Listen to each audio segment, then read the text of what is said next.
लगभग 3 लाख रोजगार सृजित हुए हैं। सरकार द्वारा अधिसूचित नई इलेक्ट्रॉनिक्स विनिर्माण नीति 2020 के अंतर्गत 40,000 करोड़ रुपए का निवेश आकर्षित करने तथा राज्य में 3 सेंटर ऑफ एक्सीलेंस की स्थापना किए जाने का लक्ष्य है। ग्लोबल इन्वेस्टर्स समिट 2023 में इलेक्ट्रॉनिक्स विनिर्माण क्षेत्र के 210 संभावित निवेशकों से लगभग 3867 करोड़ रुपए के निवेश और लगभग 2.15 लाख व्यक्तियों के हेतु रोजगार संभावनाओं युक्त अभिरुचियां प्राप्त हुई हैं। बेसिक शिक्षा, छात्र छात्राओं के लिए यूनिफॉर्म, स्वेटर, स्कूल बैग, जूता मोजा और स्टेशनरी उपलब्ध कराने के लिए क्रय प्रक्रिया को बंद करते हुए डीबीटी के माध्यम से 1200 रुपए प्रति बच्चे की दर से धनराशि सीधे अभिभावकों के खाते में स्थानांतरित की जा रही है। कक्षा 1 से 8 तक अध्ययनरत लगभग 2 करोड़ से अधिक छात्र छात्राओं के लिए निःशुल्क स्वेटर एवं जूता मोजा उपलब्ध कराने हेतु 650 करोड़ तथा स्कूल बैग हेतु 350 करोड़ रुपए की व्यवस्था प्रस्तावित है। अलाभित समूह एवं दुर्बल वर्ग के 2 लाख से अधिक बच्चों को वित्तीय वर्ष 2024-25 में प्रवेश दिलाए जाने का लक्ष्य है, जिस हेतु 255 करोड़ रुपए की व्यवस्था प्रस्तावित है। ऑपरेशन कायाकल्प के अंतर्गत वित्तीय वर्ष 2024-25 में 1000 करोड़ रुपए की व्यवस्था प्रस्तावित है।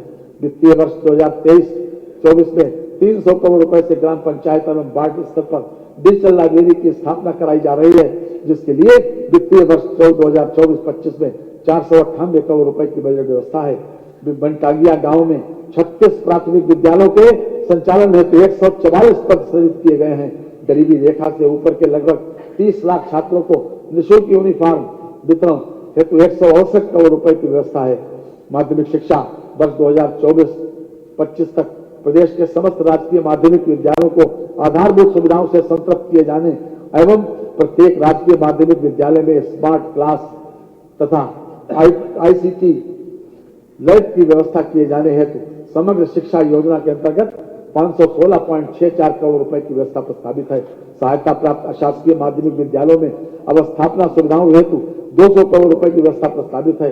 नवीन राजकीय संस्कृत विद्यालयों की स्थापना हेतु 5 करोड़ रुपए की व्यवस्था प्रस्तावित है। राजकीय संस्कृत विद्यालयों में छात्रावास एवं मिनी स्टेडियम के निर्माण हेतु 10.46 करोड़ रुपए की व्यवस्था प्रस्तावित है। सैनिक स्कूल गोरखपुर के संचालन हेतु 4 करोड़ रुपए की व्यवस्था है। उच्च शिक्षा विंध्याचल धाम मंडल में मां विंध्यवासिनी राज्य विश्वविद्यालय, मुरादाबाद मंडल में एक राज्य विश्वविद्यालय तथा देवी पाटन मंडल में मां पाटेश्वरी राज्य विश्वविद्यालय की स्थापना हेतु प्रत्येक विश्वविद्यालय के लिए 51.20 करोड़ रुपए की व्यवस्था प्रस्तावित है। शिक्षा को प्रोत्साहित किए जाने हेतु मुख्यमंत्री शिक्षुता प्रोत्साहन योजना अंतर्गत 100 करोड़ रुपए की व्यवस्था प्रस्तावित है। प्रदेश के राज्य विश्वविद्यालय में आधारभूत सुविधाओं के विस्तार हेतु 30 करोड़ रुपए की व्यवस्था प्रस्तावित है।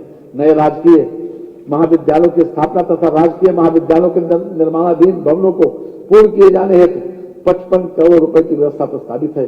प्राविधिक शिक्षा प्रदेश के में डिप्लोमा स्तरीय 169 संस्थाओं में प्रशिक्षण प्रदान किया जा रहा है। 75 राजकीय पॉलिटेक्निक निर्माणाधीन अवस्थापना की प्रक्रिया में है, जिन्हें निकट भविष्य में पीपीपी मोड पर संचालित किया जाना है। वर्तमान में 1874 निजी क्षेत्र की डिप्लोमा स्तरीय संस्थाओं में छात्र छात्राओं को प्रशिक्षण प्रदान किया जा रहा है। एकेटीयू द्वारा उत्तर प्रदेश स्टार्टअप पॉलिसी 2020 के अंतर्गत विश्वविद्यालय परिसर में सेंटर ऑफ एडवांस स्टडीज के अंतर्गत एक इनोवेशन हब की स्थापना की गई है, जिसके अंतर्गत 15 इंक्यूबेशन सेंटर स्थापित हैं। उक्त के साथ साथ 265 स्टार्टअप्स ऑन बोर्ड हो गए हैं। व्यवसायिक शिक्षा एवं कौशल विकास हमारी सरकार द्वारा प्रदेश की अर्थव्यवस्था हेतु $1 ट्रिलियन के लक्ष्य को प्राप्त करने का संकल्प लिया गया है। वर्तमान में माध्यमिक स्तर के 804 राजकीय एवं 729 सहायता प्राप्त विद्यालयों में व्यावसायिक शिक्षा तथा कौशल विकास मिशन के माध्यम से प्रवीण योजना अंतर्गत 301 राजकीय विद्यालयों में व्यावसायिक शिक्षा के साथ साथ सर्टिफिकेशन की व्यवस्था है। युवाओं को दीर्घकालीन व अल्पकालीन रोजगार परक प्रशिक्षण प्रदान किए जाने हेतु राजकीय औद्योगिक प्रशिक्षण संस्थानों का उन्नयन तथा असेवित क्षेत्रों में नवीन केंद्रों की निजी संस्थाओं की भागीदारी के साथ स्थापना भी की जा रही है। उच्च शिक्षा संस्थानों में भी कौशल आधारित पाठ्यक्रम BBA retail, BBA logistics, BBA health care, BBA tourism व हॉस्पिटैलिटी के लिए 113 महाविद्यालयों का चयन किया गया है। व्यावसायिक शिक्षा के सुदृढ़ीकरण के लिए कक्षा 6 से 8 तक के विद्यार्थियों के लिए व्यवहारिक या वोकेशनल ओरिएंटेशन कार्यक्रम तथा माध्यमिक स्तर पर वित्तीय वर्ष 2024-25 में व्यावसायिक शिक्षा योजना के सुदृढ़ीकरण हेतु विद्यालयों को हब एवं एपोक्स मॉडल के रूप में विकसित करते हुए स्थानीय मांग एवं ओडीओपी के अनुरूप अधिकाधिक विद्यार्थियों को जॉब्स रोल सेक्टर में नेशनल करिकुलम फ्रेमवर्क एवं नेशनल क्रेडिट फ्रेमवर्क के अनुसार पाठ्यक्रम संचालित किए जाने की योजना है। इसमें राष्ट्रीय इलेक्ट्रॉनिक्स एवं सूचना प्रौद्योगिकी संस्थान के माध्यम से 12वीं उत्तीर्ण करने पर यूपी बोर्ड के प्रमाण पत्र के साथ साथ कंप्यूटर शिक्षा में प्रमाण पत्र प्रदत्त किए जाने पर बल दिया जाएगा। विद्यार्थियों को प्राप्त किए जाने वाले कौशल प्रशिक्षण के क्रेडिट उनके क्रेडिट बैंक में सम्मिलित किया जाएगा। इससे विद्यार्थियों को रोजगार के साथ साथ उच्च शिक्षा प्राप्त करने का अवसर प्राप्त होगा। टाटा टेक्नोलॉजी लिमिटेड की सहभागिता से प्रदेश के राजकीय क्षेत्र के 150 औद्योगिक प्रशिक्षण संस्थानों में आधुनिक कार्यशालाओं एवं कक्षों का निर्माण अंतिम चरण में गतिमान है। प्रदेश के अन्य ऐसे अवशेष 69 संस्थान जहां कम से कम 5000 वर्ग फीट की भूमि उपलब्ध है का उन्नयन वित्तीय वर्ष 2024-25 में कराया जाना प्रस्तावित है, जिसके लिए 818.75 करोड़ रुपए की व्यवस्था प्रस्तावित है। अप्रेंटिसशिप के माध्यम से युवाओं को उद्योगों में भत्ते के साथ प्रशिक्षण प्रदान किए जाने के क्रम में मुख्यमंत्री शिक्षुता प्रोत्साहन योजना के लिए वित्तीय वर्ष 2024-25 में 70 करोड़ रुपए की व्यवस्था प्रस्तावित है। खेल आवासीय क्रीड़ा छात्रावासों में अध्ययनरत खिलाड़ियों को उत्कृष्ट प्रशिक्षण की आवश्यकता के दृष्टिगत 50 अंतर्राष्ट्रीय खिलाड़ियों को मानदेय 1.50 लाख रुपए प्रति माह पर प्रशिक्षण हेतु आबद्ध किए जाने की व्यवस्था की गई है। विभिन्न जनपदों में खेल अवस्थापनाओं के विकास हेतु 195 करोड़ रुपए की व्यवस्था प्रस्तावित की गई है, जो वर्तमान वर्ष के सापेक्ष 67% अधिक है। प्रदेश में निजी सहभागिता से खेल अवस्थापनाओं के निर्माण हेतु 50 करोड़ रुपए की व्यवस्था प्रस्तावित है। राष्ट्रीय एवं अंतर्राष्ट्रीय प्रतियोगिताओं के विजेता खिलाड़ियों को पुरस्कार योजना हेतु 50 करोड़ रुपए की व्यवस्था प्रस्तावित है। Sports science and injury centre की स्थापना हेतु 12 करोड़ रुपए की व्यवस्था प्रस्तावित है। धर्मार्थ कार्य श्री काशी विश्वनाथ मंदिर से गंगा नदी तक के मार्ग के विस्तारीकरण सौंदर्यीकरण के पश्चात श्रद्धालुओं की संख्या में 4 से 5 गुना वृद्धि हुई है।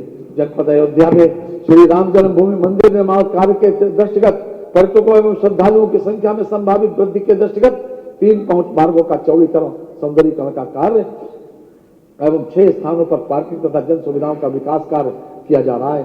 जनपद मिर्जापुर में विंध्याचल स्थित त्रिकोणीय क्षेत्र में मां विंध्यवासिनी मंदिर, मां अष्टभुजा मंदिर, मां काली खो मंदिर को जोड़ने वाले त्रिकोण संरेखण में आने वाले परिक्रमा मार्गों एवं जन सुविधाओं के उन्नयन हेतु कार्रवाई प्रक्रियाधीन है।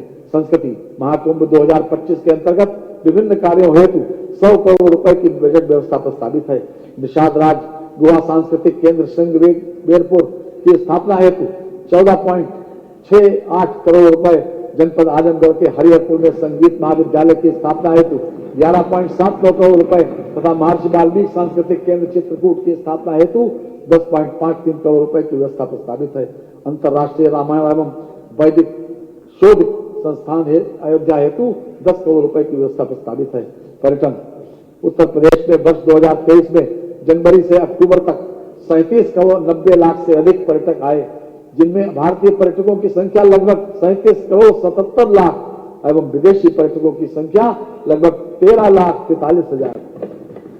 प्रतिवर्ष की भांति इस वर्ष भी अयोध्या में दीपोत्सव का आयोजन बृहद स्तर पर किया गया। इस अवसर पर राम की पैड़ी पर 22,23,000 दीप जलाकर गिनीज वर्ल्ड रिकॉर्ड बनाया गया। अयोध्या, वाराणसी, चित्रकूट, लखनऊ, विंध्याचल, प्रयागराज, नैमिषारण्य, गोरखपुर, मथुरा, बटेश्वर धाम, जम्मुकेश्वर, शुक्र तीर्थ धाम, मां शाकुंभरी देवी, सारनाथ एवं अन्य महत्वपूर्ण पर्यटन स्थलों का पर्यटन विकास एवं सौंदर्यीकरण के कार्य कराए जा रहे हैं। मुख्यमंत्री पर्यटन विकास सहभागिता योजना के अंतर्गत उत्तर प्रदेश के प्रत्येक विधानसभा क्षेत्र में एक पर्यटन स्थल को विकसित किए जाने की योजना है। माननीय भारत की संस्कृति धार्मिक, बौद्धिक, वैज्ञानिक रूप से अत्यंत समृद्ध रही है। दुनिया के लिए यह एक आश्चर्य का विषय रहा है कि इतनी प्राचीन संस्कृति सदियों तक बाहरी आक्रमणों के बावजूद किस प्रकार अभी भी अविच्छिन्न बनी हुई है। ये उनके लिए आश्चर्य का विषय हो सकता है, परंतु हमारे लिए ये एक जीवन शैली है। पूर्ववर्ती सरकारों ने हमारे सांस्कृतिक धरोहरों की अनदेखी की, परंतु माननीय प्रधानमंत्री जी और माननीय मुख्यमंत्री जी के नेतृत्व में हमारी सांस्कृतिक धारा अधिक प्रवाहमयी हो रही है। बहुत चर्चित है मान्यवर, योदान मिश्र दोमा सब मिट गए जहां से, अब तक मगर है बाकी नामो निशा हमारा। मान्यवर, वन और पर्यावरण, राज्य सरकार प्रदेश में हरितिमा वृद्धि हेतु सतत प्रयासरत है। वर्तमान में उत्तर प्रदेश में वनावरण एवं वृक्षावरण प्रदेश के भौगोलिक क्षेत्र का 9.23% है। वर्ष 2030 तक अनावरण एवं वृक्षावरण 15% तक किए जाने का लक्ष्य है। वर्तमान वित्तीय वर्ष 2023-24 में उत्तर प्रदेश में हरितमा विस्तार हेतु प्रदेश में बृहद स्तर पर 35 करोड़ लक्ष्य के सापेक्ष 36.16 करोड़ पौधारोपण का कार्य कराया गया। वर्षा काल 2024 में 35 करोड़ वृक्षारोपण का लक्ष्य प्रस्तावित। सामाजिक मानकीकरण योजना हेतु 600 करोड़ रुपए की व्यवस्था प्रस्तावित है। पौधशाला प्रबंधन योजना हेतु 175 करोड़ रुपए की व्यवस्था की गई है। ग्रीन इंडिया मिशन के अंतर्गत संचालित कार्यक्रमों हेतु 110 करोड़ रुपए की व्यवस्था प्रस्तावित है। Project tiger and project elephant योजना हेतु 48.94 करोड़ रुपए की व्यवस्था है। जनपद लखनऊ स्थित कुकरेल वन क्षेत्र में कुकरेल नाइट सफारी पार्क की स्थापना हेतु 50 करोड़ रुपए की व्यवस्था की गई है। समाज कल्याण वृद्धावस्था पेंशन हेतु 73,177 करोड़ रुपए की व्यवस्था प्रस्तावित है। पति की मृत्यु उपरांत निराश्रित महिलाओं के भरण पोषण अनुदान हेतु 4,073 करोड़ रुपए की व्यवस्था प्रस्तावित है। अनुसूचित जाति व सामान्य वर्ग के छात्र छात्राओं को छात्रवृत्ति योजना हेतु 1862 करोड़ रुपए की व्यवस्था प्रस्तावित है। मुख्यमंत्री सामूहिक विवाह योजना के अंतर्गत अनुसूचित जाति तथा सामान्य वर्ग के निर्धन परिवारों की पुत्रियों हेतु 600 करोड़ रुपए की व्यवस्था प्रस्तावित है। जनजाति विकास, अनुसूचित जनजातियों के आर्थिक विकास हेतु विभिन्न प्रकार के कौशल विकास कार्यक्रम जनपद लखीमपुर खीरी, बलरामपुर, बिजनौर एवं बहराइच, श्रावस्ती तथा महाराजगंज में संचालित हैं। लघुवन उपजों हेतु न्यूनतम समर्थन मूल्य योजना अंतर्गत नॉन टिम्बर लघुवन उपजों को निर्धारित न्यूनतम समर्थन मूल्य पर क्रय हेतु लघुवन उपजों के विपणन, हाट एवं बाजारों के सुदृढ़ीकरण एवं गोदामों के निर्माण को सरकार द्वारा बढ़ावा दिया गया जा रहा है। पिछड़ा वर्ग कल्याण, अन्य पिछड़ा वर्ग के छात्र छात्राओं को छात्रवृत्ति योजना हेतु 2475 करोड़ रुपए की व्यवस्था प्रस्तावित है। अन्य पिछड़ा वर्ग के निर्धन व्यक्तियों की पुत्रियों की शादी अनुदान योजना हेतु 200 करोड़ रुपए की व्यवस्था प्रस्तावित है। पिछड़ा वर्ग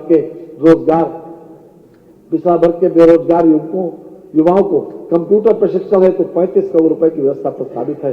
अन्य पिछड़ा वर्ग के छात्र छात्राओं के छात्रावास निर्माण हेतु लगभग 22 करोड़ रुपए की व्यवस्था प्रस्तावित है। दिव्यांगजन सशक्तिकरण, दिव्यांग पेंशन योजना हेतु 1170 करोड़ रुपए की व्यवस्था प्रस्तावित है। कुष्ठावस्था पेंशन योजना हेतु 42 करोड़ रुपए की व्यवस्था प्रस्तावित है। कृत्रिम अंग सहायक उपकरण अनुदान योजना के अंतर्गत लगभग 49,000 दिव्यांग जनों को लाभान्वित किए जाने का लक्ष्य है। अल्पसंख्यक कल्याण 2022-23 में से मल्टी सेक्टोरल डेवलपमेंट कार्यक्रम प्रदेश के सभी जनपदों में लागू है। कार्यक्रम के अंतर्गत शिक्षा, स्वास्थ्य और पेयजल जैसी बुनियादी सुविधाओं के सृजन पर अधिकाधिक बल दिया जा रहा है। वित्तीय वर्ष 2022-23 में 204 परियोजनाओं को पूर्ण कराते हुए जनोपयोगी बनाया गया। वित्तीय वर्ष 2022-23 में पूर्ण परियोजना इकाइयों में 7 राजकीय पॉलिटेक्निक, 4 ITI, 12 राजकीय inter college, 25 primary school, 10 upper primary school, 9 अतिरिक्त कक्ष, 2 छात्रावास, 51 आंगनबाड़ी केंद्र, 3 टॉयलेट ब्लॉक, 2 CHC, 2 PHC तथा 1 होम्योपैथिक चिकित्सालय सम्मिलित है। अल्पसंख्यक समुदाय के छात्र छात्राओं को छात्रवृत्ति हेतु 220 करोड़ रुपए की व्यवस्था प्रस्तावित है। न्याय, जनपद प्रयागराज में निर्माणाधीन राष्ट्रीय विधि विश्वविद्यालय हेतु 100 करोड़ रुपए की व्यवस्था प्रस्तावित है। प्रदेश के विभिन्न जनपदों में न्यायालयों की स्थापना हेतु 300 करोड़ रुपए की व्यवस्था प्रस्तावित है। पायलट प्रोजेक्ट के अंतर्गत न्यायालय परिसर के निर्माण हेतु 700 करोड़ रुपए की व्यवस्था प्रस्तावित है। अधिवक्ता कल्याण निधि को 200 करोड़ रुपए से बढ़ाकर 500 करोड़ रुपए किए जाने का निर्णय लिया गया है। मान्यवर, उत्तर प्रदेश अधिवक्ता सामाजिक निधि योजना के सदस्य अधिवक्ता की मृत्यु हो जाने की दशा में अनुमन्य सहायता की अधिकतम सीमा को 1,50,000 रुपए से बढ़ाकर 5 लाख रुपए कर दिया गया है। महिला एवं बाल विकास, प्रदेश के सभी 75 जनपदों में 1,89,796 आंगनबाड़ी केंद्रों के माध्यम से 6 माह से 6 वर्ष आयु के बच्चों, गर्भवती महिलाओं एवं धात्री माताओं के सर्वांगीण विकास की योजनाओं का संचालन कराया जा रहा है। प्रदेश में अनुपूरक पुष्टाहार से लगभग 2 करोड़ 6 लाख लाभार्थियों को लाभान्वित किया जा रहा है। हार्ट कुक्ड मील योजना के अंतर्गत आंगनबाड़ी केंद्रों में 3 वर्ष से 6 वर्ष आयु के 79.37 लाख बच्चों को गर्म पका भोजन उपलब्ध कराया जा रहा है। पुष्टाहार कार्यक्रम हेतु लगभग 5129 करोड़ की व्यवस्था प्रस्तावित है। आंगनबाड़ी कार्यकर्तियों की एवं सहायिकाओं के मानदेय के भुगतान हेतु लगभग 971 करोड़ रुपए की व्यवस्था प्रस्तावित है। कन्या सुमंगला योजना हेतु 700 करोड़ रुपए की व्यवस्था प्रस्तावित है। संत रविदास शिक्षा सहायता योजना एवं मेधावी छात्र पुरस्कार योजना को एकीकृत करते हुए नई योजना संत रविदास शिक्षा प्रोत्साहन योजना कर दिया गया है। इस योजना के अंतर्गत माह नवंबर 2023 तक 1,86,270 छात्र छात्राओं को लाभ हुआ है तथा लगभग 58 करोड़ 46 लाख रुपए की धनराशि व्यय की गई है। कन्या विवाह सहायता योजना के अंतर्गत पंजीकृत सभी की कुल 2 बालिकाओं को स्वजातीय विवाह की स्थिति में 55,000 रुपए तथा अंतर जातीय प्रकरणों में 61,000 रुपए की रकम दिए जाने का प्राविधान है। इस योजना के अंतर्गत माह नवंबर 2023 तक लाभार्थी श्रमिक संख्या 2,38,856 है तथा लगभग 1,302 करोड़ रुपए की धनराशि व्यय की गई है। निर्माण श्रमिकों के बच्चों को निःशुल्क गुणवत्तापूर्ण एवं उद्देश्यपरक शिक्षा उपलब्ध कराने की दृष्टि से प्रत्येक मंडल में एक अटल आवासीय विद्यालय स्थापित किए जा रहे हैं, जिसकी कुल निर्माण लागत 1,267 करोड़ रुपए है। 16 अटल आवासीय विद्यालयों का लोकार्पण माननीय प्रधानमंत्री जी द्वारा किया जा चुका है। वर्तमान में कक्षा 6 हेतु शैक्षणिक सत्र 2023-24 प्रारंभ हो चुका है। राजस्व, प्रदेश में एंटी भूमाफिया पोर्टल पर अवैध कब्जे से संबंधित कुल 3,72,039 शिकायतें प्राप्त हुई हैं, जिसमें से 3,70,748 शिकायतें निस्तारित की गई तथा अभियान के अंतर्गत कुल 66,872 हेक्टेयर क्षेत्रफल अवैध अतिक्रमण से अवमुक्त कराया गया।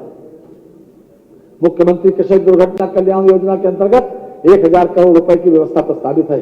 प्रदेश में शीतलहर के बचाव हेतु निराश्रित व्यक्तियों को कंबल वितरण एवं सार्वजनिक स्थलों पर अलाव जलाने हेतु जनपदों को 52.79 करोड़ रुपए की धनराशि दिनांक 18 जनवरी 2024 तक जारी की जा चुकी है। जनपदों द्वारा अभी तक कुल 6,66,870 कंबलों का वितरण किया जा चुका है। राज्य आपदा मोचन बल की वर्तमान में 3 कंपनियां स्थायी रूप से हैं तथा 3 कंपनियों के डब सृजन की कार्रवाई प्रचलित है। परिवहन, रक्षाबंधन पर्व पर प्रदेश की महिला यात्रियों को निगम बसों में निःशुल्क यात्रा प्रदान की जा रही है। वर्ष 2017 से वर्ष 2023 तक 1,03 करोड़ से अधिक महिला यात्रियों को निःशुल्क यात्रा सुविधा प्रदान की गई है। बस यात्रियों को सस्ती एवं गुणवत्तापूर्ण यात्रा सुलभ कराए जाने के उद्देश्य से बस बेड़ों में वृद्धि हेतु 500 करोड़ रुपए की व्यवस्था प्रस्तावित है।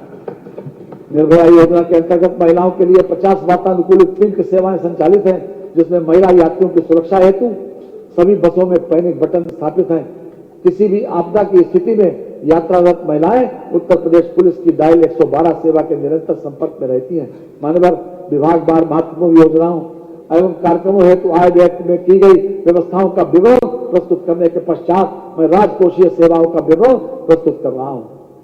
राजकोषीय सेवाएं, राज्य वस्तु एवं सेवा कर तथा मूल्य संबंधित कर, राज्य वस्तु एवं सेवा कर तथा मूल्य संबंधित कर से राजस्व संग्रह का लक्ष्य 1,56,981 करोड़ 89 लाख रुपए निर्धारित किया गया है।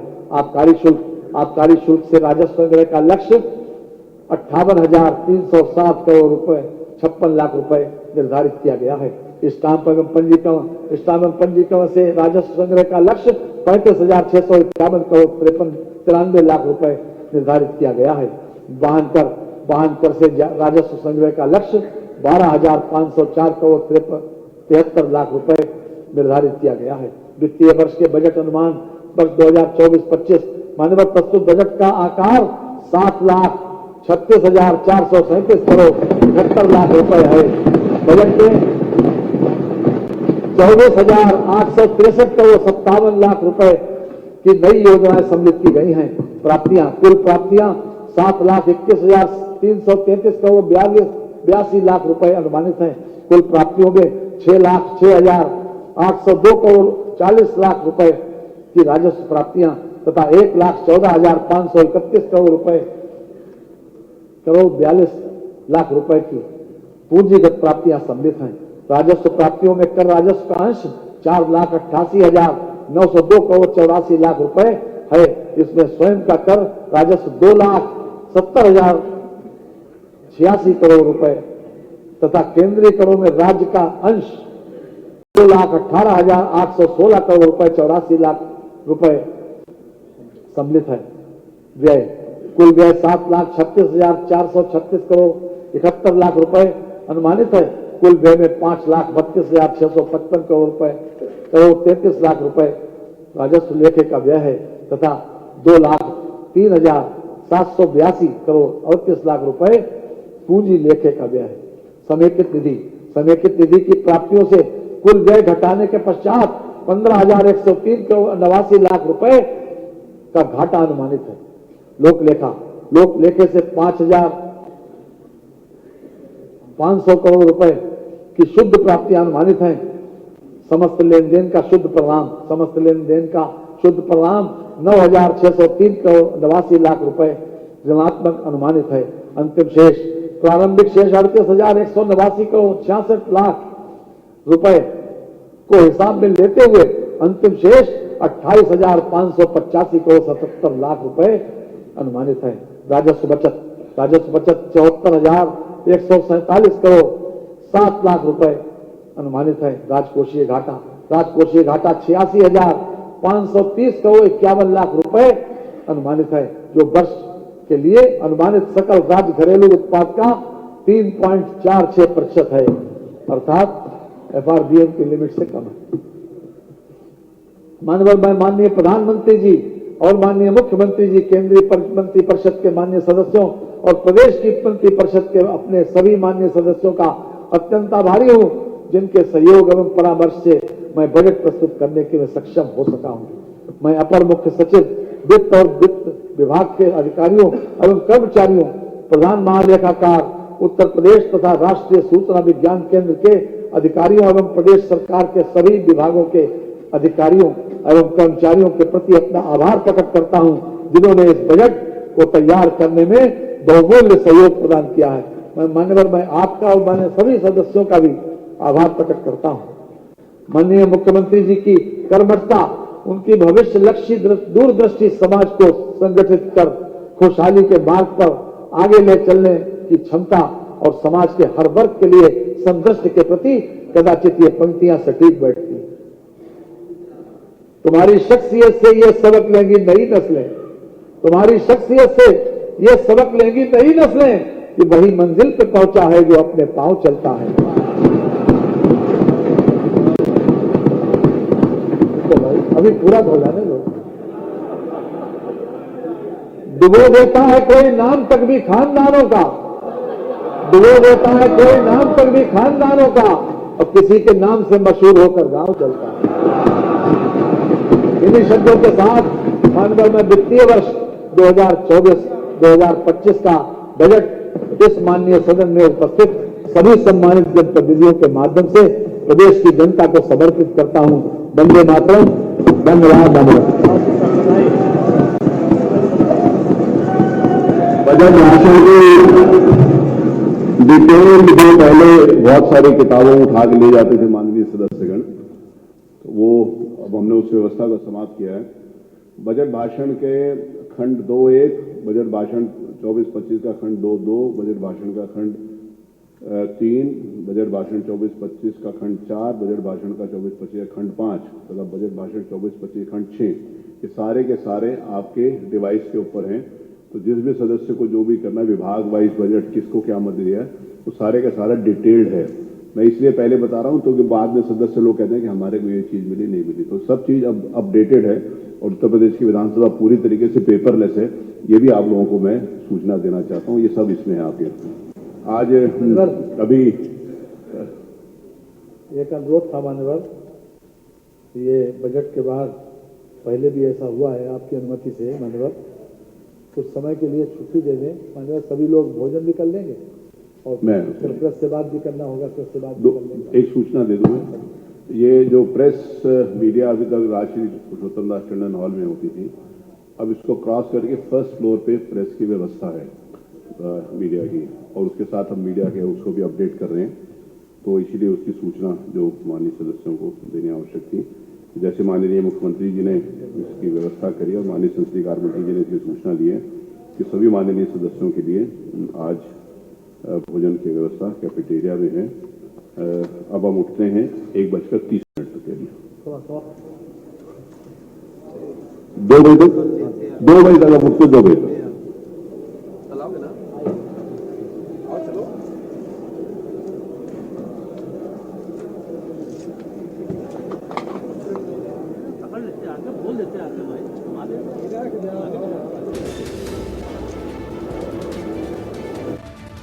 आज बजट पेश किया गया, बड़ी जानकारी आपको हम बता रहे हैं। वहीं श्रमिकों के भरण पोषण के लिए 2000 का भत्ता वित्त मंत्री की ओर से, ये बड़ी जानकारी आपको बता दें। 1699 एंटी रोमियो स्क्वाड का गठन भी किया गया है। तो इस बजट में बहुत कुछ खास निकल कर सामने आया। 7,36,437 करोड़ से ज्यादा का बजट होने की बात सामने आई है। इस वक्त की बड़ी जानकारी आपको हम बता रहे हैं। 24,000 करोड़ रुपए की नई योजनाएं भी इस बजट में सामने आई हैं। यह हम खबर आपको हम बता दें। बजट आज पेश किया गया और 1699 एंटी रोमियो स्क्वाड का गठन किए जाने की भी बात सामने आई है। फिलहाल ये बड़ी खबर आपको हम बता दें और इतिहास का सबसे बड़ा बजट इसको बताया गया है। साल 2024 से 25 के लिए 7.36 लाख करोड़ का बजट पेश किए जाने की बात सामने आई है। ये बड़ी खबर आपको हम बता दें और इसके साथ ही रेलवे पुल निर्माण के लिए 1350 करोड़ के बजट की बात। यूपी अब उन्नति की ओर अग्रसर है, वित्त मंत्री की ओर से ये सारी बड़ी बातें कही गई हैं। बड़ी जानकारी आपको हम बता रहे हैं। 37 लाख किसान क्रेडिट कार्ड वितरित किए गए। वित्त मंत्री ने अपने बजट भाषण में ये बड़ी बातें कही हैं। असाध्य रोगों के मुफ्त इलाज के लिए 125 करोड़, स्कूल बैग के लिए 350 रुपए की धनराशि भी अब मिलेगी। बजट पेश किया गया।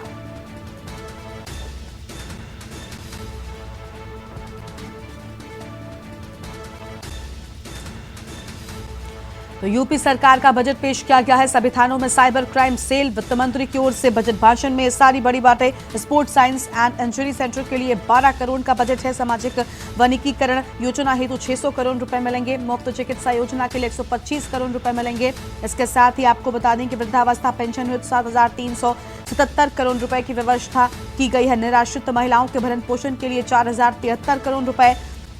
55 लाख लोगों को वृद्धा पेंशन दे रहे हैं उत्तर प्रदेश में। और साथ ही चीनी मिल निर्माण पुनर्निर्माण के लिए 500 करोड़ की बात सामने आई है। औद्योगिक क्षेत्र में तेजी से विकास हुआ। तो देखिए, बड़ा बजट उत्तर प्रदेश में मिला है। बलवा में 65% फिरौती और आपको बता दें कि डकैती के मामलों में 87% की कमी की बात सामने आई है। बड़ी जानकारी आपको हम बता दें। 7,36,437 करोड़ से ज्यादा का बजट वित्त मंत्री सुरेश खन्ना की ओर से पेश किया गया है। 24,000 करोड़ रुपए की नई योजनाएं वित्त मंत्री की ओर से। बड़ी जानकारी आपको बता रहे हैं। श्रमिकों के भरण पोषण के लिए 2,000 का भत्ता वित्त मंत्री की ओर से, यह बड़ी जानकारी आपको बता रहे हैं। वहीं 16,099 एंटी रोमियो स्क्वाड का गठन भी किया गया है। तो ये बड़ी बातें जो बजट में मिली हैं वो आपको हम बता रहे हैं। कानपुर मेट्रो के लिए 395 करोड़ रुपए मिले हैं। इसके साथ ही आपको बता दें कि इतिहास का सबसे बड़ा बजट इसको बताया जा रहा है। 7,36,437 करोड़ का बजट है और इससे ज्यादा का यह बजट है जो वित्त मंत्री सुरेश खन्ना ने पेश किया है। 24,000 करोड़ रुपए की नई योजनाएं बजट में है। राजकोषीय घाटा 3.46%। बड़ी जानकारी आपको बता दें और इसके साथ ही आपको भी बता दें कि वाराणसी मेडिकल कॉलेज के लिए भी 400 करोड़ रुपए मिले हैं। असाध्य रोगों के मुफ्त इलाज के लिए 125 करोड़ रुपए और राजमार्गों के लिए भी यहाँ पर बड़ा बजट निकलकर सामने आया है। रेलवे पुनर्निर्माण के लिए 1,350 करोड़ रुपए वित्त मंत्री की ओर से इस बड़ी बजट में मिले हैं। और यूपी अब उन्नति की ओर अग्रसर है, वित्त मंत्री ने साफ कर दिया है। तो यूपी सरकार का ये बड़ा बजट इतिहास का सबसे बड़ा बजट निकलकर सामने आया है। टैबलेट स्मार्टफोन वितरण के लिए भी 4,000 करोड़ की बात सामने आई है। राजमार्गों के चौड़ीकरण कार्यों के लिए 2,881 करोड़, धर्मार्थ मार्गों के विकास के लिए 1,750 करोड़ रुपए की बात सामने आई है। तो यह बड़ा बजट जहां पर वित्त मंत्री की ओर से पेश किया गया, तो वहीं बड़ी बातें भी वित्त मंत्री की ओर से कही गई हैं। प्रदेश में 2.4% बेरोजगारी दर है, वित्त मंत्री ने अपने इस बजट भाषण के दौरान कहा है। अहम खबर आपको हम बता रहे हैं, ये बड़ी खबर आपको हम बता दें, जहां पर बजट भाषण में अहम बातें कही गई। उन्होंने कहा कि मुफ्त चिकित्सा योजना के लिए 125 करोड़ रुपए मिलने वाले हैं। शहरों में फ्लाईओवर निर्माण के लिए 1000 करोड़ वित्त मंत्री की ओर से बड़ी जानकारी आपको हम बता रहे हैं। फार्मा कंपनियां यूपी में आ रही हैं, वित्त मंत्री की ओर से यह बड़ी जानकारी आपको हम बता दें। और औद्योगिक क्षेत्र में तेजी से विकास हुआ है, वित्त मंत्री ने ये सारी बड़ी बातें कही हैं।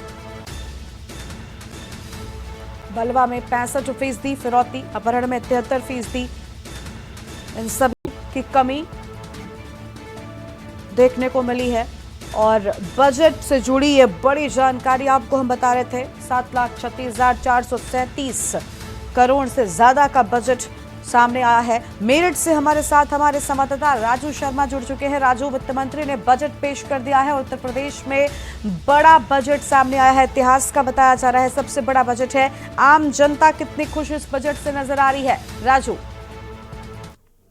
हाँ बिल्कुल, देखिए गरिमा, आज बजट पेश किया है यूपी सरकार ने। वित्त मंत्री सुरेश खन्ना द्वारा पूरा बजट पेश किया गया है। साफ तौर पर बड़ी बड़ी जो योजनाएं हैं उसके लिए बड़ा बजट पिटारा खोला गया है। साफ तौर पर हम कह सकते हैं कि एक बड़ा जो बजट है उत्तर प्रदेश सरकार ने जारी किया है। 7 लाख करोड़ रुपए के जो जारी है वो किए गए। उत्तर प्रदेश में 2 लाख करोड़ रुपए के निर्यात की बात की गई है। उत्तर प्रदेश के उन्नति की ओर अग्रसर के लिए बात कही गई। तो वित्त मंत्री द्वारा आज बड़ा जो बजट है वो पेश किया गया। कहीं ना कहीं एक बड़ा पिटारा खोला गया है, जिससे आम जनता के साथ साथ अब चाहे व्यापारियों की बात हो, चाहे ट्रांसपोर्टरों की बात हो, चाहे बेरोजगार जो युवा है उनकी बात हो, तमाम जो लोग हैं जनमानस के लिए आज बड़ा बजट उत्तर प्रदेश सरकार ने जारी किया है, जिससे कहीं ना कहीं अब आम जनता को भी लाभ मिलता हुआ नजर आ रहा है इस बजट से। और कहीं ना कहीं आने वाले दिनों में व्यापारियों को भी इससे बड़ा लाभ मिलता हुआ दिखाई देगा। वित्त मंत्री द्वारा जिस तरीके से बजट पेश किया गया, अंतरिम बजट ये रहा है और उससे कहीं ना कहीं अब बड़ा लाभ मिलता हुआ नजर आने वाला। साफ तौर पर लोगों में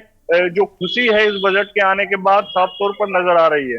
बिल्कुल। और मेरठ देखिए, हर वर्ग के लोगों को इस बजट में साधने का प्रयास क्या क्या है। चाहे वृद्धों की बात करें तो उन्हें स्पेशल पेंशन की बात सामने आई है, या फिर युवाओं की बात करें तो उनके लिए भी काफी कुछ खास इस बजट में निकलकर सामने आया। तो कहीं ना कहीं सरकार का ध्यान हर वर्ग के लोगों पर, हर तरह के लोगों पर रहा है इस बजट में।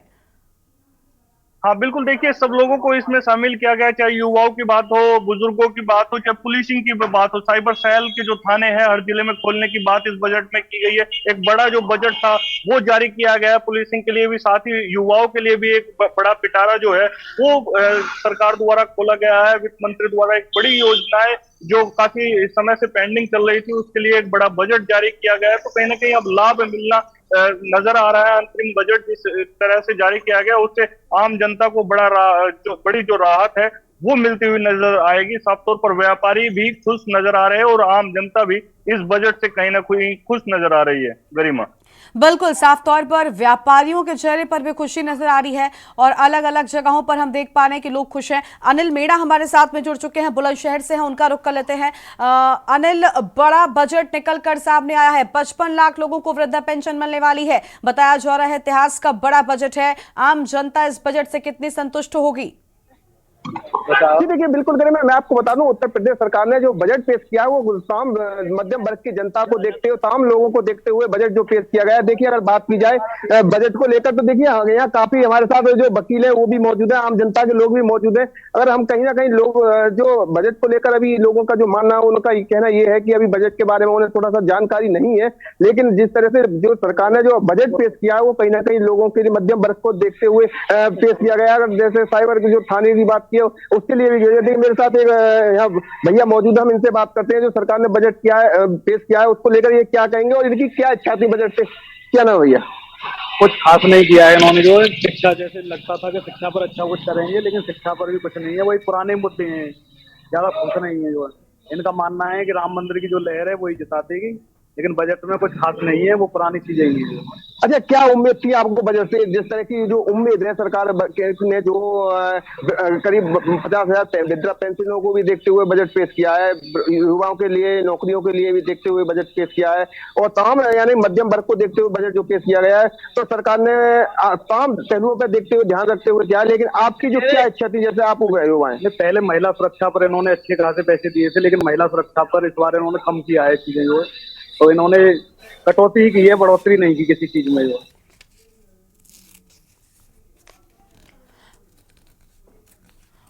देखिए, उत्तर प्रदेश उन्नति की ओर अग्रसर है। साफ तौर पर वित्त मंत्री की ओर से अपने बजट भाषण में ये सारी बड़ी बातें भी कही गई हैं। बागपत से हमारे साथ में हमारे संवाददाता जुड़ चुके हैं, कुलदीप पंडित। कुलदीप, युवा, किसान, महिलाओं के लिए हमारी नीतियां हैं और इस बजट में क्या इन सभी को सम्मिलित किया गया है? क्या बड़ी चीजें इन सभी बजट में निकलकर सामने आई हैं और क्या ये सारे वर्ग इस बजट से खुश नजर आ रहे हैं? कुलदीप, कुलदीप, आवाज मिल रही है आपको? जी जी, मिल रही है। बिल्कुल कुलदीप, सभी वर्गों को जोड़ने का प्रयास क्या है? सभी चीजों को विशेष तोहफे इस बजट के माध्यम से देने की सरकार की कोशिश रही है, लेकिन क्या सभी वर्ग खुश हुए इस बजट के बाद? जी बता दूं, जिस तरह से बजट पेश किया गया है वो कहीं ना कहीं साफ तौर पर दिखाई दे रहा है कि इसमें जो है कहीं के चेहरे अगर खिले हुए हैं तो कहीं ना कहीं मायूसी भी नजर आ रही है। कुल मिलाकर बजट को कुछ लोग सही ठहरा रहे हैं तो कहीं जो दूसरे खेमे के लोग हैं वो इसको जो है गलत भी ठहरा रहे हैं। जी गरिमा। बिल्कुल, साफ तौर पर यहाँ पर देखिए अलग अलग तरह की राय निकलकर सामने आ रही है और भी अहम चीजें हम जानेंगे। और कुलदीप, देखिए यहाँ पर जो बुजुर्ग लोग हैं, वृद्ध हैं, उनके लिए पेंशन की बात सामने आई है, उस पर हम आपसे जानेंगे। लेकिन उससे पहले संदीप मिश्रा हमारे साथ में लखनऊ से हमारे संवाददाता जुड़ चुके हैं। संदीप, बड़ा बजट है, बताया जा रहा है इतिहास का सबसे बड़ा बजट, और काफी लंबा भाषण भी रहा वित्त मंत्री सुरेश खन्ना का। उनकी ओर से युवा, किसान, महिलाओं के लिए अहम चीजें लेकर आई गई हैं, लेकिन इस बजट से कितनी संतुष्ट आम जनता होने वाली है?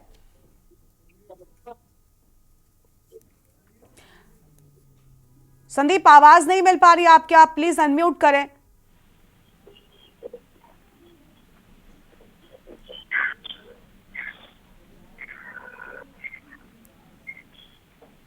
देखिए, बिल्कुल योगी सरकार ने जिस तरीके से अपना बजट पेश किया है उस पर सभी साफ रखा है।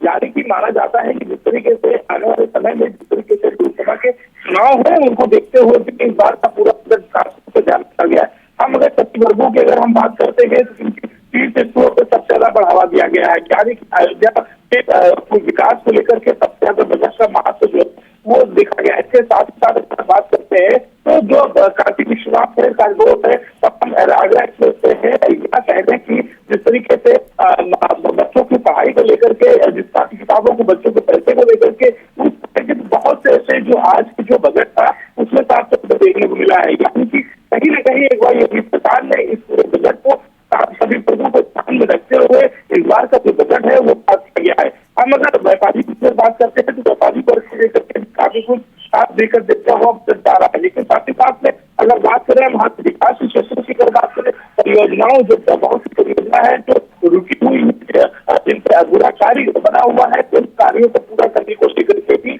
बजट पास हुआ है। यानी कि साफ तौर पर सभी वर्ग को साथ में रखते हुए, सभी को खुश करते हुए इस बार का खास बजट जो है वो पास किया गया है। लेकिन साफ है कि अब जमीनी हकीकत से कितना कारगर सिद्ध होता है ये देखने में बात होगी। लेकिन सबसे बड़ी बात है जो कि वो जारी हो चुका है। ठीक है, ठीक है, बने रहिएगा हमारे साथ में। संदीप, आपके पास लौटेंगे। तो देखिए, यूपी का बड़ा बजट और विकास को आगे बढ़ाने वाला बजट पेश किया गया है वित्त मंत्री की ओर से। अहम चीजें निकलकर सामने आई हैं, हर वर्ग को साधने की, हर वर्ग को संतुष्ट करने की कोशिश भी की गई है। लेकिन आम जनता इससे कितनी खुश होती है, इस पर विस्तार से बातचीत करेंगे। फिलहाल एक छोटे से ब्रेक के लिए यहाँ पर रुक रहे हैं, जल्द लौटेंगे।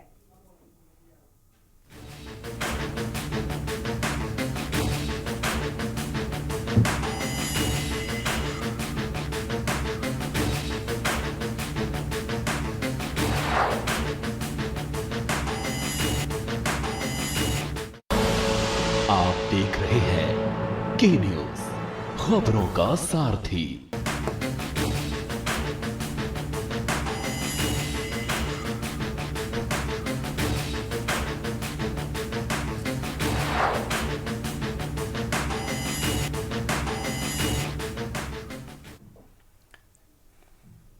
तो विधानसभा में 2024 से 25 तक का बजट पेश कर दिया गया है। वित्त मंत्री सुरेश खन्ना की ओर से बड़ी घोषणाएं इस बजट में की गई हैं। लगातार इस पर हम बातचीत कर रहे हैं कि आखिर इस बजट से कितने लोग खुश नजर आ रहे हैं और किस तरीके से हर वर्ग को साधने की कोशिश सरकार की ओर से की गई है। वहीं बड़ी बातें भी आपको हम बताते हैं, जहां पर अहम चीजें इस बजट में निकलकर सामने आई हैं। बजट के प्रस्ताव पर यूपी कैबिनेट अपनी मंजूरी दे चुकी है और किसानों, युवाओं और महिलाओं को केंद्रित करने की कोशिश इस बजट में की गई है। बजट में अयोध्या को लेकर बड़ी बातें कही गई और कहा गया कि अयोध्या पर्यटन का बड़ा स्थल बन चुका है। समाज के सभी वर्गों के लिए योजनाएं होने की बजट में बातें सामने आई हैं। औद्योगिक क्षेत्र की बात करें तो कहा गया कि औद्योगिक क्षेत्र में तेजी से विकास हुआ है। हर वर्ग को लेकर बड़ी बातें और यूपी का मेगा बजट पेश किया गया है। संदीप मिश्रा हमारे साथ में लगातार बने हुए हैं, अनिल मेड़ा हमारे साथ में लगातार बने हुए हैं और कुलदीप पंडित भी हमारे साथ में बागपत से हैं। संदीप का रुख कर लेते हैं। संदीप, एक तरफ सरकार के लोग इस बजट की खूबियां गिना रहे हैं, लेकिन विपक्ष की ओर से हम देख पा रहे हैं कि अलग अलग प्रतिक्रियाएं अभी से आनी शुरू हो चुकी हैं।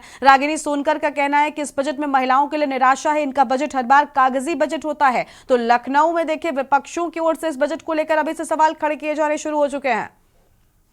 बिल्कुल, देखिए निश्चित तौर पे जिस तरह से बीजेपी का जो आज का ये बजट जो पास हुआ है, भारतीय जनता पार्टी ने पास किया है योगी सरकार का, क्योंकि जिस तरीके से इस बजट की अगर बात करते हैं तो लोगों को काफी ज्यादा उम्मीदें थी इस बजट को लेकर के। वहीं अगर योगी सरकार की बात करें तो सभी वर्गों को इस बार साथ लेकर चलने का प्रयास किया गया है। यानी कि हम अगर किसानों की अगर बात करते हैं तो काफी लंबे वक्त से किसान परेशान थे, उनको लेकर के बजट में खासतौर पर एक मोटा बजट रखा गया है। इसके साथ साथ हम युवाओं की अगर बात करते हैं, जहां पर नौकरी को लेकर के जिस तरीके से लगातार चर्चाएं चल रही, तो वहां नौकरी के वर्ग को भी रखा गया है, युवाओं को रखा गया है। इसके साथ ही साथ अगर हम बात करते हैं तो जो बेरोजगार हैं उनके लिए रखा गया है। तो यानी कि ये माना जा रहा है कि सभी वर्गों को एक साथ लाने के लेकर के इस बार योगी सरकार का बजट रखा गया है। और साफ तौर पे बहुत सी चीजें हैं जो विकास क्षेत्र को आगे बढ़ाती हैं, उत्तर प्रदेश के विकास को आगे बढ़ाने को अग्रसर होंगी, उन चीजों को खास तौर पर ध्यान रखा गया है। हम अयोध्या के विकास क्षेत्रों की अगर बात करते हैं तो लगातार निरंतर जिस तरीके से विकास हो रहा है, और उत्तर प्रदेश के मुख्यमंत्री योगी आदित्यनाथ ने भी स्वयं कहा था कि आज दुनिया का सबसे बड़ा पर्यटक स्थल बन चुका है। साफ तौर पर ऐसे में फिर दूसरी अगर बात करते हैं तो जो पुरानी परियोजनाएं जो अभी तक रुकी हुई हैं, जिन पर विकास कार्य चल रहा था, उसको लेकर के खास बजट रखा गया है। इसके साथ ही साथ अगर हम बात करते हैं तो Agra express way link road से जोड़ने के जो एक मकसद था योगी सरकार का, उसको पूरा करते हुए इस बार का बजट खास रखा गया है। तो तमाम ऐसे वर्गों को साथ में ले जाने का जो मार्ग जो सभी वर्गों को साथ में रखा गया है। इसके साथ ही साथ अगर बात करते हैं तो एक मार्ग से दूसरे मार्ग को जोड़ने की जो परियोजना जो पहले से चल रही थी, निर्धारित हुई थी, तो उस पे कहीं ना कहीं अंकुश लग चुका था। लेकिन ये खास बजट जो होगा 2400 करोड़ का जो बजट पास हुआ है, इसमें कहीं ना कहीं जो है राहत मिलेगी और ये लिंकअप जो होता नजर आएगा। इसके साथ ही साथ अगर बात करते हैं किसानों के मुद्दों को लेकर के जिस तरीके से योगी सरकार ने निरंतर प्रयास किया है और आगे बढ़ाने का भी काम किया है। युवाओं को अगर बात करते हैं, युवाओं को बेरोजगारी से मुक्ति कराने के लिए लगातार इन्वेस्टर मीट भी कराई थी पिछली बार की अगर बात करते हैं। जो उद्योग जो लगे हैं उत्तर प्रदेश में, व्यापार लगे हैं, उसमें आगे बढ़ावा देने को लेकर के युवाओं को कहीं ना कहीं एक बार रोजगार मिलने की संभावना भी जताई गई है। ऐसे में सभी वर्गों को एक साथ लाने का जो प्रयास था योगी सरकार का, उसी तर्ज पर इस बार का जो बजट है वो खास रहा है। जी ठीक है, बिल्कुल साफ तौर पर बजट को खास कुछ लोग कह रहे हैं, लेकिन दूसरी ओर देखिए हम अगर योजनाओं पर भी नजर डालें तो काफी कुछ है। टैबलेट और फोन वितरण को लेकर भी यहाँ पर 4000 करोड़ का बजट है, जो कि एक बड़ा बजट है। अनिल के पास जाएंगे। अनिल, आपके साथ में कुछ लोग मौजूद हैं, इनसे बात करिए। कुछ महिलाएं भी अगर हैं तो उनसे जानिए कि इस बजट से वो कितने खुश हैं और जिस तरीके की योजनाएं उनके लिए लेकर आई गई हैं, चाहे महिलाओं की सुरक्षा के लिए एंटी रोमियो स्क्वाड दस्तों का गठन किया जाना हो, ये सब कुछ इस बजट की खास बातें हैं, तो उनसे वो कितनी खुश नजर आ रही हैं?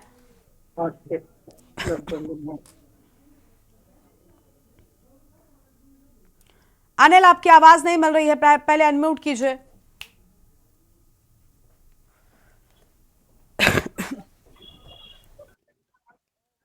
जी देखिए गरिमा, बिल्कुल मैं आपको बता दूं, अगर बजट की बात करें तो जैसे उत्तर प्रदेश सरकार ने जो बजट पेश किया वित्त मंत्री सुरेश खन्ना ने, तो उसको लेकर लोगों की जो प्रतिक्रियाएं वो कहीं ना कहीं मिली जुली सामने आ रही है। लोग कुछ कहीं ना कहीं तो लोग खुश हैं और कहीं ना कहीं लोग कुछ मायूस दिखाई दे रहे हैं। देखिए मेरे साथ एक दादा मौजूद है और देखिए मेरे साथ ये काफी लोग मौजूद है, हम इनसे बात करते हैं कि बजट को लेकर इनकी क्या प्रतिक्रिया है। और देखिए बात करते हैं, क्या नाम है भैया? मेरा नाम है जी हरीश गिरी। अच्छा, आज सरकार ने बजट पेश किया, सरकार ने कहा है बहुत सभी मध्यम वर्ग को देखते हुए, तमाम वर्गों को देखते हुए, युवाओं को देखते हुए बजट पेश किया गया, उसको लेकर क्या कहेंगे आप? देखो बजट फंड कुछ नहीं है, चुनावी रणनीति है इन लोगों की। पहले केंद्र सरकार ने बजट पेश कर दिया और अपनी अपनी योजना बताते हैं, ये योजना चल रही है, वृद्धा पेंशन चल रही है, किसान पेंशन चल रही है। केवल धरातल पर कुछ नहीं है, कागजों में है।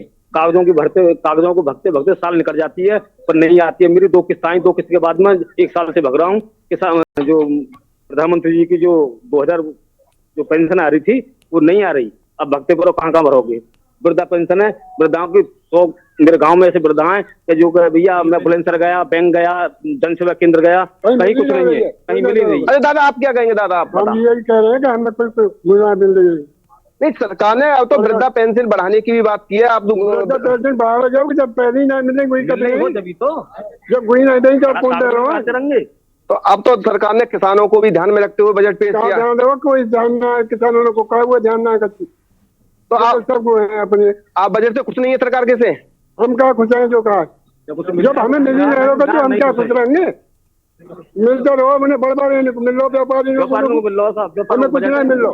अच्छा आप क्या कहेंगे दादा बजट को लेकर? किसान को कोई फायदा नहीं है मैं बजट भरने सब चुनावी और टोटल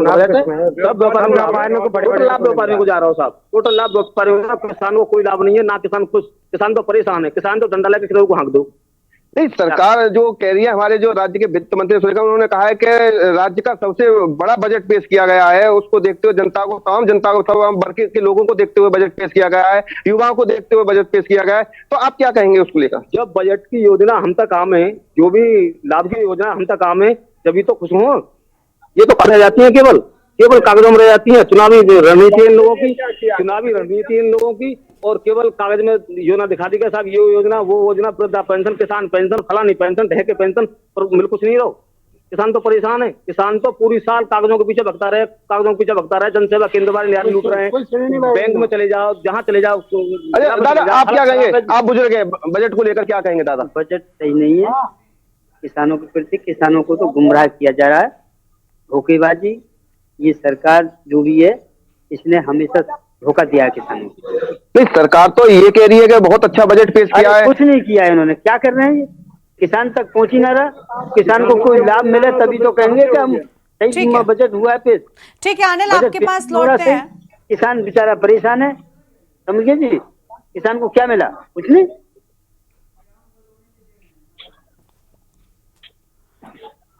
विक्की भी हमारे साथ में जुड़ रहे हैं,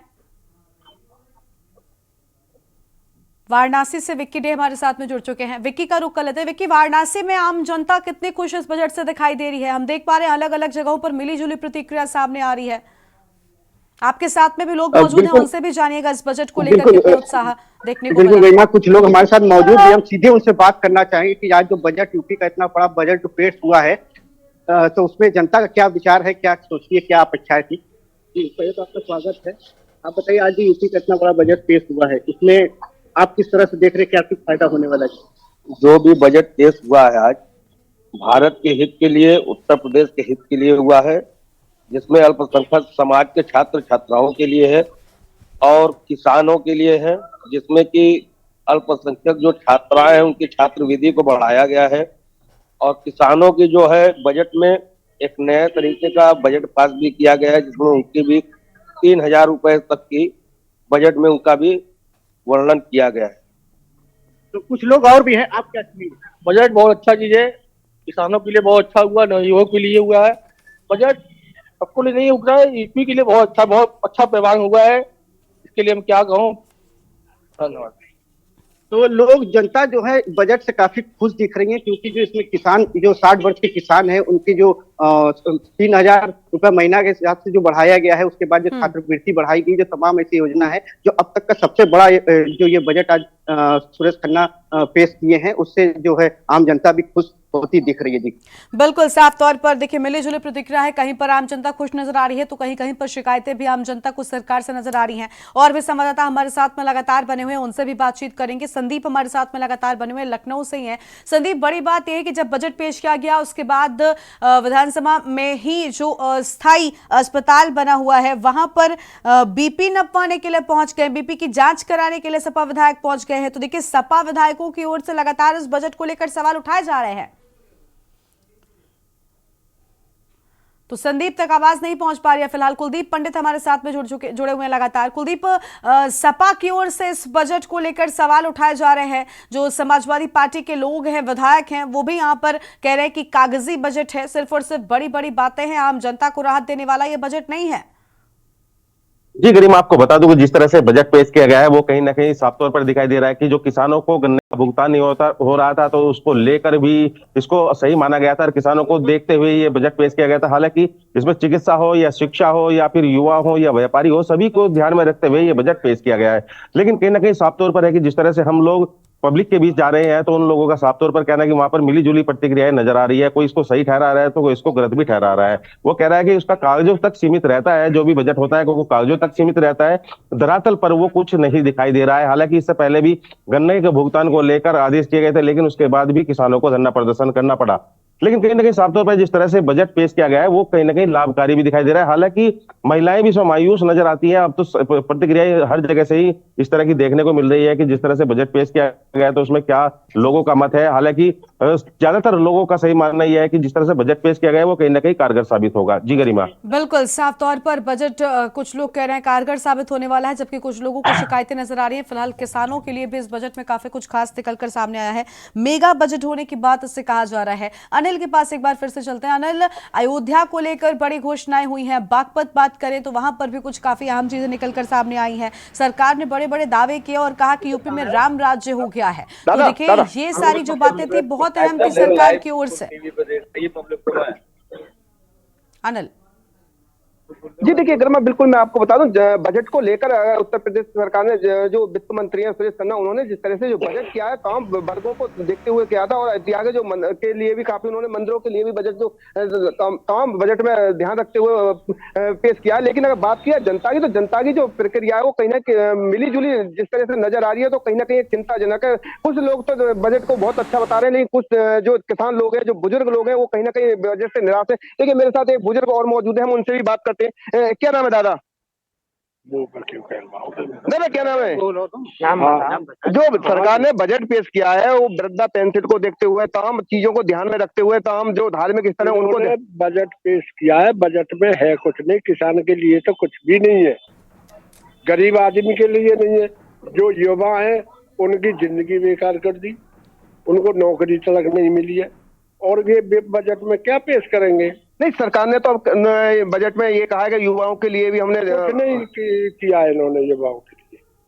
बालक घर से बेघर। अच्छा, अयोध्या के जो अभी राम मंदिर बना, देखो राम मंदिर का काम तो सब मान रहे हैं, राम तो सबके हैं, राम का कोई तुम्हारे नहीं है क्या? राम तो सबके हैं, परंतु जो इनका काम करने का था उन्होंने ये काम नहीं किया है। किसान के लिए तो बिल्कुल गड्ढे में डाल दिया। किसान तो घर से बेघर हो जाएगा आपके अगली बार में। तो आप दादा बजट से खुश नहीं है? हाँ, हमारे हिसाब से सही है। तो आपकी क्या प्रतिक्रिया सामने निकल? बिल्कुल, हम देख पा रहे हैं कि देखिए मिली जुली प्रतिक्रिया लोगों के निकलकर सामने आ रही है। कुछ लोग इस बजट से काफी संतुष्ट और खुश दिखाई देते हैं, तो वहीं कुछ लोगों को शिकायतें भी। और देखिए, बजट पेश करने के बाद में मुख्यमंत्री और वित्त मंत्री की ओर से साथ में साझा प्रेस कॉन्फ्रेंस भी की जाएगी। उसकी तस्वीरें भी सीधी दर्शकों को हम दिखा रहे हैं। साथ में उप मुख्यमंत्री ब्रजेश पाठक भी मौजूद हैं। और बस अब थोड़ी देर में अभी शुरू हो जाएगी प्रेस कॉन्फ्रेंस, वो भी आपको हम सुनाएंगे। लेकिन इससे पहले विकी का रुख कर लेते हैं। विकी, अयोध्या पर्यटन स्थल है और बड़े स्तर पर ये आगे बढ़ रहा है, ये भी कहा गया आज बजट में। हालांकि इसके पहले वाराणसी को लेकर भी विशेष फोकस बजट में हर बार रहता है, वाराणसी को विकसित करने को लेकर विशेष फोकस रहता है। तो आज बजट में क्या वाराणसी के लिए भी कुछ खास निकलकर सामने आया? बिल्कुल, आपको बता दें कि इस बजट में जो सभी वर्गों का विशेष ध्यान रखा गया, जैसे सड़क सुरक्षा हो गए, सड़क को लेकर धार्मिक कॉरिडोर के लिए किए गए हैं। ऐसे तो सभी जो वर्गों को काफी ध्यान दिया, सबसे ज्यादा लेकिन कहीं ना कहीं किसान की प्रतिक्रिया जिस तरह से सामने आ रही है, कहीं ना कहीं उनके कई अन्य जगहों पर नाराजगी देखी जाए। लेकिन किसान के लिए सबसे बड़ा इस बजट जो है फायदेमंद होने वाला है, क्योंकि 60 साल की जो वृद्धा पेंशन कह सकते हैं इसको, इसमें किसान के ऊपर काफी विशेष ध्यान दिया गया है। उसके साथ ही जो है छात्रवृत्ति में बढ़ाई गई है। जो इस समय सबसे बड़ा मुद्दा जो विपक्ष लगातार लेके चल रहा है, बेरोजगारी, हालांकि उस पर थोड़ी सी और इस पे कुछ आता जो जनता की अपेक्षाएं थी, तो कुछ कमियां भी है इसमें। हालांकि कहीं जनता खुश भी दिख रही है, कहीं इस पे आपत्ति भी जता रही है, जिस तरह की नाखुश दिख रही है। तो दोनों तरह की प्रतिक्रियाएं जो है सामने आ रही है। लेकिन वाराणसी की बात करें तो कुछ विशेष इसमें नहीं, बस किसानों पे और महिला पे सभी वर्गों का जो विशेष ध्यान दिया गया, इससे जनता खुश दिख रही है जी। तो हर जगह पर जनता जो है वो खुश नजर आ रही है। कई जगहों पर जनता को कुछ शिकायतें भी दिखाई दे रही हैं, लेकिन इस बजट को लेकर अभी साझा प्रेस कॉन्फ्रेंस पे क्या चीजें निकलकर सामने आएंगे दर्शकों को वो भी हम सुनाएंगे। और बहुत शुक्रिया आप सभी का हमारे साथ जुड़ने के लिए, अहम जानकारी दर्शकों के साथ में साझा करने के लिए। तो विधानसभा 2024 से 25 का बजट पेश किया जा चुका है। तस्वीर आपको हम दिखा रहे हैं, प्रेस वार्ता अभी होने जा रही है जिसमें अहम चीजें निकलकर बजट से जुड़ी सामने आएंगी।